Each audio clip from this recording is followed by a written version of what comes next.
wabarakatuh. Izin memperkenalkan diri. Nama saya Muhammad Khairullah, NPM 2241187 dari kelas manajemen 22B. Di sini saya akan mempresentasikan video materi 12, penganggaran modal. Penganggaran modal adalah proses perencanaan dan pengelolaan dana untuk memenuhi kebutuhan bisnis dan mencapai tujuan jangka panjang.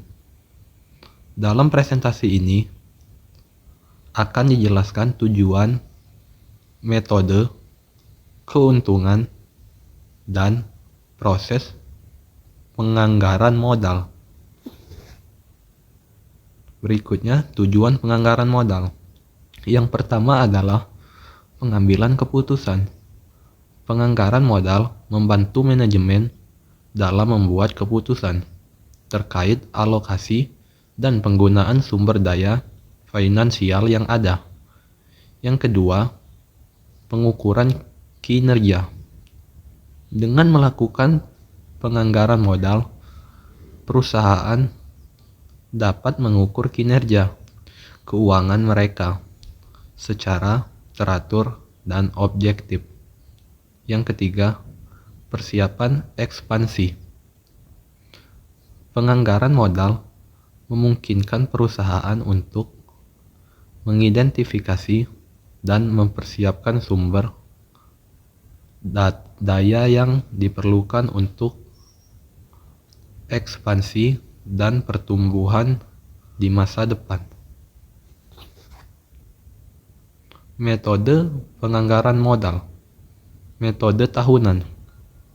Penentuan anggaran modal setiap tahun berdasarkan proyeksi, pendapatan, dan kebutuhan perusahaan.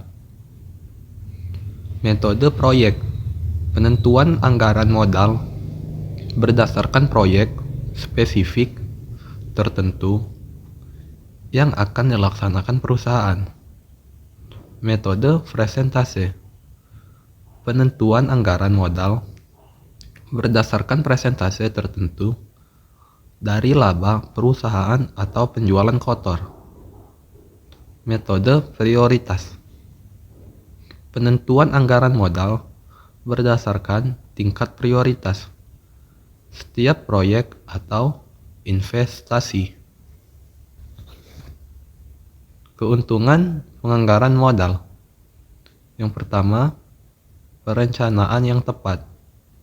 Penganggaran modal membantu perusahaan merencanakan penggunaan dana yang efektif dan efisien.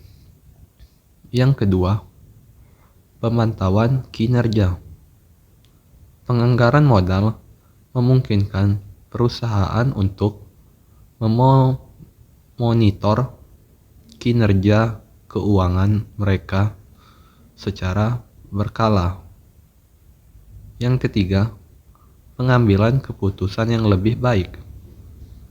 Dengan melakukan penganggaran modal, perusahaan dapat membuat keputusan yang lebih baik terkait investasi dan proyek yang akan dilaksanakan. Kekurangan penganggaran modal.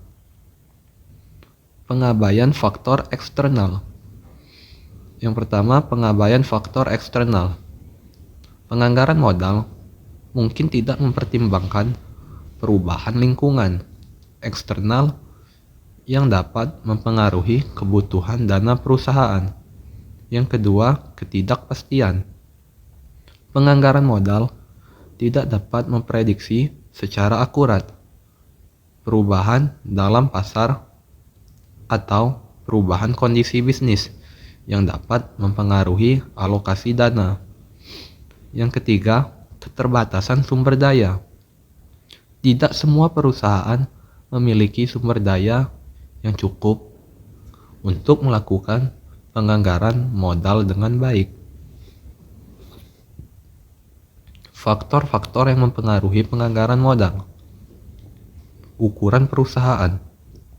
Perusahaan besar cenderung memiliki anggaran modal yang lebih besar. untuk mendukung kegiatan operasional dan investasi jangka panjang. Industri. Berbagai industri memiliki kebutuhan modal yang berbeda berdasarkan tingkat persaingan, risiko, dan tingkat inovasi. Kondisi ekonomi. Kondisi ekonomi global dan lokal dapat mempengaruhi ketersediaan sumber daya finansial dan biaya modal. Berikutnya proses penganggaran modal. Yang pertama, mengidentifikasikan kebutuhan. Mengidentifikasi kebutuhan modal untuk investasi, perluasan, atau pembaruan. Yang kedua, pengumpulan data. Mengumpulkan data dan informasi terkait proyek pendapatan, biaya, dan sumber daya yang diperlukan. Yang ketiga, penentuan prioritas. Menentukan prioritas proyek berdasarkan strategi bisnis dan ketersediaan dana. Yang keempat, pembuatan anggaran. Membuat rencana anggaran modal yang mencakup alokasi dana dan jadwal implementasi. Contoh penganggaran modal. Penelitian pasar. Investasi dalam penelitian pasar untuk memahami preferensi konsumen. Ekspansi pabrik. Pembangunan pabrik baru untuk meningkatkan kapasitas produksi. Berikutnya, pembaruan kantor. Pembaruan kantor untuk meningkatkan kenyamanan dan efisiensi. Sekian presentasi dari saya. Saya akhiri. Wassalamualaikum warahmatullahi wabarakatuh.